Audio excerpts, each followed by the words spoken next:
Through the prayers of Holy Fathers, Lord Jesus Christ, our God, have mercy on us and save us. Amen.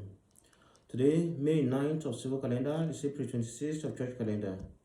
If you are listening to us for the first time, please kindly subscribe to this YouTube channel so that you can be updated each time a new video is being uploaded.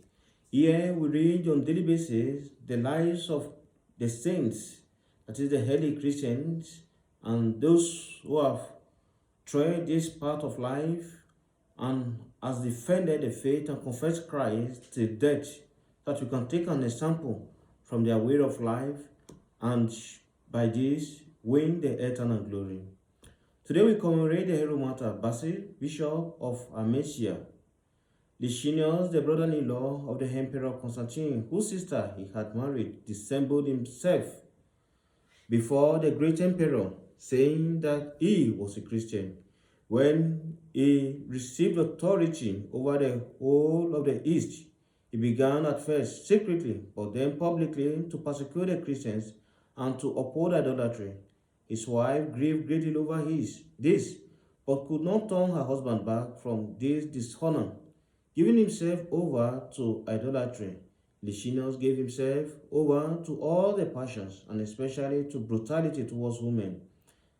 Through this fall into such an impure passion, he desired to disflower the maiden Glaphyra, who was in waiting at the imperial court. She complained to the empress, who sent her away from the court at Nicomedia, secretly to the coast of Pontus. The maiden got as far as the town of Armenia, and was there warmly received by the Bishop Basil and the other Christians. Glaphyra was very joyful that God had preserved her virginity, and wrote of this to the empress. And the empress rejoiced and sent her money for the church in Armenia. But one letter of Glaphyra's on its way to the empress fell into the hands of an imperial eunuch, who showed it to Emperor Licinius, discovering where Glaphyra was to be bound. He immediately sent orders that she and the bishop be brought to Nicomedia. In the meantime, Glaphyra died, and the soldiers brought only Basil in bonds. After torture and imprisonment, this blessed man was beheaded and thrown into the sea in the year 322. His priest, with the help of an angel of God, found his body near the town of Sinope, took it out of the water with the aid of fishing nets, and carried it to Armenia, where they gave it burial in the church, which he had built by his labor. The emperor Constantine raised an army against Licinius, overcame him, arrested him, and sent him into exile in Gaul, where he ended his God-hating days. Saint Devic of Devic.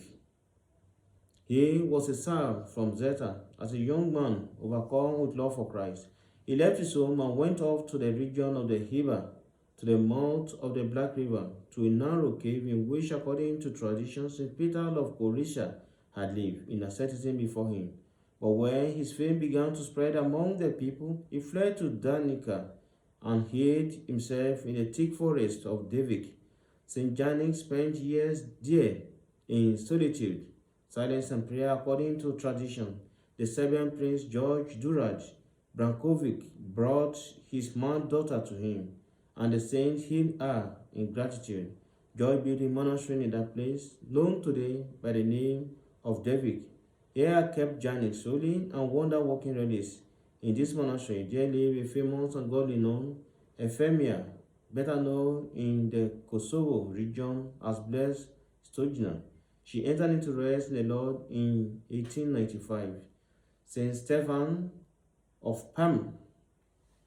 He was a Russian by birth. He gave himself from his youth to prayer and pondering on God, and as a young man went to Rostov, where he became a monk in the monastery of St. George the Theologian, learning about the land of Pen.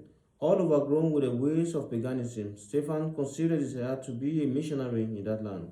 He immediately set about learning the language, and when he had become proficient, compiled an alphabet and translated the service books. With the blessings of the Metropolitan of Moscow, He, as a priest, set off on the apostolic labors and began with the apostolic zeal to preach the gospel in the thick darkness of paganism, baptizing a number of souls. He labored to build in Perm a church and dedicated to the Annunciation. And when the church in Perm grew larger, he was consecrated as his bishop, enduring all toil, pain, even and humiliation. He succeeded in dispersing the darkness among the pagan Permians and in illumining them with the light of Christ. He returned once in old age to Moscow and there went to the Lord in the year 1396.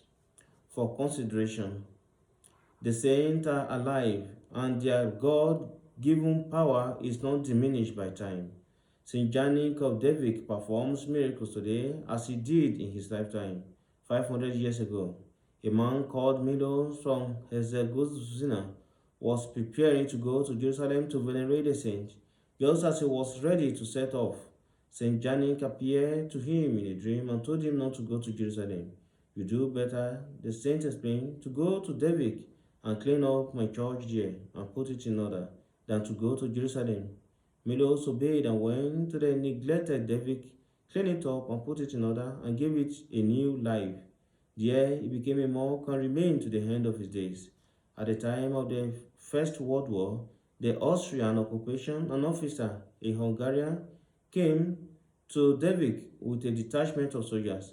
He took the abbot Damascene to the tomb of Saint Janik and asked him what was under the slab. A holy place, replied the abbot. What sort of holy place? The officer smiled. You've got things hidden under there. And he ordered the soldiers to break up the slab with pickaxes. But while they were finishing this, the officer was seized with pains all round the middle of his body.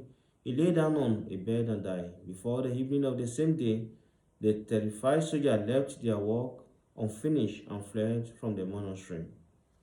Thank you for listening, and may God bless you. In the name of the Father, and the Son, and the Holy Spirit, I want true God. Amen.